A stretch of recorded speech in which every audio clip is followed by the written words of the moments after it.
What is going on, fellas? It's your boy Gsluke coming in off a nice little win on Monday Night Football. We were heavy on the Steelers side, had guys like a Jelani Woods, also even an Anthony McFarland in our player pool for that slate. So no takedown for us. A few people in the Discord that came really close to taking home contest. Over 100 points scored, which I believe the nuts was like 103 points, something along those lines.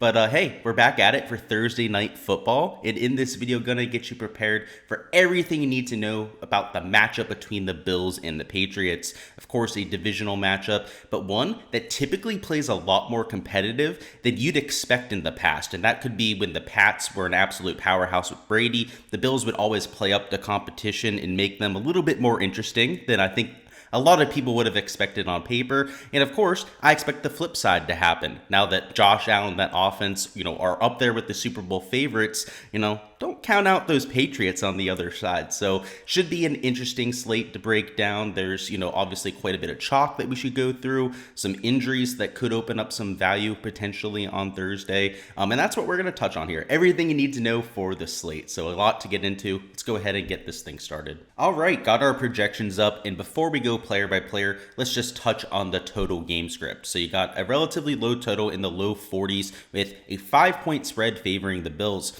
That is pretty much right on line with what I'd project for. But as I hinted at in the intro, these divisional matchups can be a little bit unpredictable. So when I'm trying to play scripts, I definitely think it's going to be a close competitive game. At the very least, something like a 10, maybe 13 point spread at the end of the day favoring one team or the other, which is going to keep me off of a 5-1 script. So lower scoring, competitive game is going to draw me to a lot of the running backs, which you'll see in my player pool, but also some of the more possession type wide receivers. If we're only going to get 2, maybe 3 touchdowns scored for either side, you're going to be looking at obviously trying to gobble up those touchdowns, which majority of the time are going to go to those running backs, or trying to just get the guy that gets you those 7 or 8 catches, 60, 70 yards, and gets you to 14 or 15 fantasy points that way. So I always like to touch on a game script, and I generally do agree with what Vegas is putting out. I think it'll be competitive, low scoring. If I had to favor one team or the other, I am certainly on the Bills side, though. They have been a little bit lackluster the last few weeks. On offense have looked flat, and they really, really have got to get it going, or they're in trouble of not only just losing their division, or perhaps having to eke out a few wins just to get through a wild card spot. They've got a difficult schedule coming up. I mean, this is actually one of the easier games that they're going to have to play. So Josh Allen, all of the pressure is on the Bills side here. So if you're looking for an upset, a money line sort of bet, I don't think the Patriots are the worst bet because they are coming in trending in the right direction. Offense moved the ball beautifully against the Vikings in their loss. Week before that, obviously, were able to eke out a relatively big win against the Jets.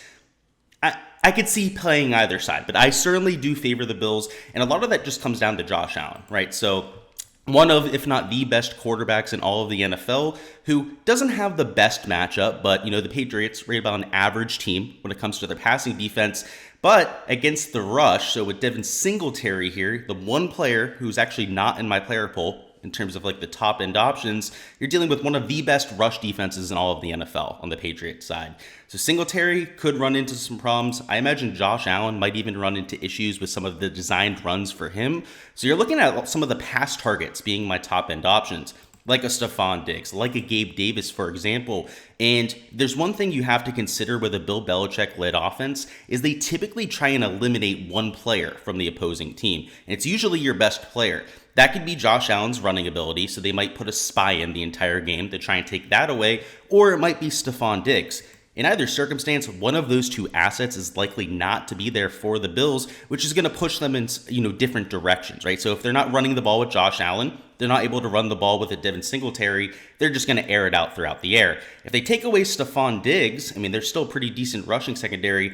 Gabe Davis could have one of those nuclear games that you see from him every once in a while where he's getting that single coverage and, he's not a Stephon Diggs, right? There's levels to this game, but he's a very athletic, deep play threat that can go up there, high point the football. He's more than capable of scoring 40, 50 points like we've seen before from good old Gabe Davis. So There's a few game scripts that I'm considering even within the Bills side, but there's still going to be a few Patriots heavy scripts where, the chalk, where a lot of the other people that are going after the Patriots are going to play a Ramondre Stevenson. So this is where I want to talk about the Patriots side. So I'm definitely going to be heavier on the Bills.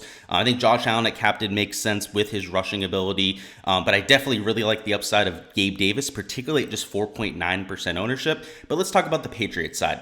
All of the chalk's going to be on Stevenson. We have, as of right now, Damian Harris, who hasn't practiced Monday or Tuesday. We're still getting a report here on Wednesday about his activity level. If he's out, all of the workload's going to be there for Ramondre. The unfortunate part is that the ownership is going to reflect that. I already have him at nearly 50%, nearly 20% at the captain slot. And if Damian Harris is in fact rolled out, which might end up happening today, you're going to see over 50% at flex, probably at least 20% at the captain slot. And that could rise throughout the week. It's, no question that he's going to get workload through the air out of the backfield, also going to get 15 to 20 carries. It's just how efficient he's going to be with them, because just like Bill Belichick knows that's exact, he has to take away your number one asset on the other team, the Bills are going to be thinking the same thing here. And if everyone knows that Ramondre Stevenson's going to be getting the football, don't you think the Bills probably know that too? So last week, you saw that happen. Mac Jones had nearly 400 passing yards against the Vikings. That was because they stacked the box against Ramondre. You could see that same sort of strategy because the Patriots still lost. If you make Mac Jones throw the ball 30, 40 times in a game, that's exactly what you want on the other side of the ball. You want him to be going out there and airing it out. It's not really trying to diss Mac Jones here, but I think everyone can say at this point that he's been a little bit, at the very least, a little bit disappointing this year, if not very disappointing, as I think a lot of Patriots fans would probably agree with. So I see myself maybe taking a Mac Jones approach a little bit more than a Ramondre Stevenson approach if I'm going with some of these Patriots heavy stacks, but I'll still be playing Ramondre, particularly at the flex spot because of some of that PPR upside. But a Jacoby Myers at the captain slot is really who's catching my eye personally. He's $7,200. He's not that expensive, about 11 grand at the captain slot. He's questionable. He's been limited in practice, so another player that we're going to have to keep an eye on in terms of injury concerns. But if he's able to go out there and suit it up, I'd have no worries about the workload. He's seeing a 30-35% target share week in and week out for this team. And though the red zone usage, last year it was an absolute meme. The guy could not score a touchdown for his life. He's still getting the looks in the red zone. And you even saw that last year, right? It was a little bit of variance that kept him out of the good old pay dirt last year. And, for us fantasy managers, which is very tilting there in 2021. He's still getting a bunch of usage, and if he can score 2 touchdowns in a game, we always say this about these mid-tier wide receivers, right? You're going to have him at captain. And if there's one player on the Patriots side that I'm going to, bet on to score 2 touchdowns, at least through the air, right? Obviously, Ramondre Stevenson's the most likely player to get those 2 touchdowns, but in terms of receiving threat, no doubt it's Jacoby Myers. I might want to throw some of these tight ends into the mix, but you also have a Hunter Henry and a Jonnu Smith on that team, so they kind of cannibalize each other's usage. What are we going to take a Nelson Aguilar, hope that he scores 2 long touchdowns? If you're looking for actual usage, traditional just red zone slant routes, that sort of thing, getting into the red zone, he's your sort of guy. So 8.6%. He's half as owned as a Stevenson at the captain slot. And sure, I'm going to have a lot more usage on an Allen Diggs, Gabe Davis at the captain slot. But I'll be mixing in a few Jacoby Myers lines, just hoping that potentially he falls into the end zone twice. Because with the 7-8 catches he's likely to get, probably 70, 80 yards through the air, that's going to be a nuclear performance. Something, like you said, you're going to have at the captain slot if it ends up happening. I talked about Singletary's matchup. I don't love it, and you're just going to have to find a spot to fade up top. I may end up fading Mac Jones. Might end up fading Ramondre Stevenson based on game script there on Thursday. But you're probably going to fade at least one guy up top. For me, that's definitely going to be Singletary. Might even be 2. Right? Might have to pick 2 guys up top to fully fade. That's typically what I go with on a showdown slate. In this mid-tier range, McKenzie is a lot more expensive now. So, if he was $3,800 again, I would love him on this slate. But based on his usage last time out, where he scored over 20 fantasy points, he got a significant increase in terms of his price tag. Dawson Knox brings a lot more red zone upside. He was a little bit cheaper last time around too, so he's $6,200. So if you're going to fit in some of these Bills options, you are going to have to take some value picks, as they're a solid $1,500 to $2,000 more expensive than we've seen over the last few weeks. I mean, even for Thanksgiving, they were significantly cheaper than they are now. Devontae Parker had an injury designation to begin the week, but looks good to go now, $5,600. Another player like a Jacoby Myers that I think benefits if they try and take away Ramondre Stevenson. So if I'm not going with Ramondre in a lineup, if I'm fading him, right, going against 70% of the field, taking a Mac Jones along with maybe a Myers and a Devontae Parker is a really good way to take advantage of that fade, right? Because you got to think, if Ramondre Stevenson isn't getting there, what sort of players might be getting there? And perhaps that's because they're playing from behind, have to throw the ball downfield a little bit more than they're used to, or more than they want to, like what you saw there with the Vikings game. Or maybe he just ends up taking a little slant route or an out route for 80 yards. I mean, you've seen that with Parker. He's got that sort of athletic upside. So $5,600, I'll be there. Bills defense, not my favorite play, just a little bit expensive, and they are going to be relatively chalky, right? Nearly 30% combined ownership. Wouldn't surprise me if that gets closer to 35, potentially even 40% by the time we get to game time, especially because people remember that game last year between the Bills and the Patriots on primetime, where there was like 3 points total scored in that game. There was, I believe, less than 200 yards of total offense between both teams. That's an extreme outlier performance. I don't think we're expecting that to happen again here. Damian Harris is questionable, might not end up playing, so keep an eye on that. I do have him projected out as of right now. Aguilar and Henry are okay. I kind of prefer Aguilar here just because of the big play upside.